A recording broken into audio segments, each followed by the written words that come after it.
Kettin sen, kalgın yalğız sen.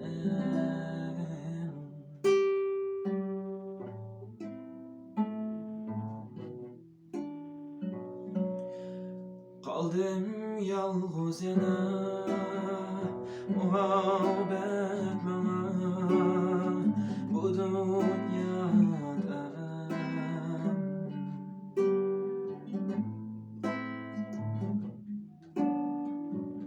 Kaldım yalğız. Sözlerimni kimge aytayman, asmanga qarab. Sözlerimni unutmayman, yüreğimde saklab. Sözlerimni tapalmayman, nakşamda aytsam.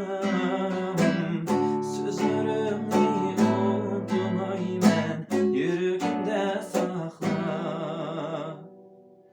Yıldızım geçirgin beni, yorulmuşsun tüm.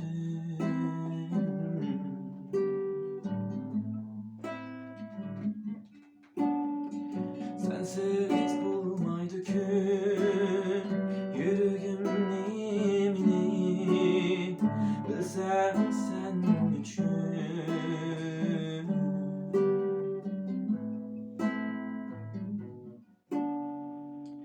Kaldım yalğız. Sözlerini kimge aytayman, asmanga qarab. Sözlerimni unutmayman, yüreğimde saklab.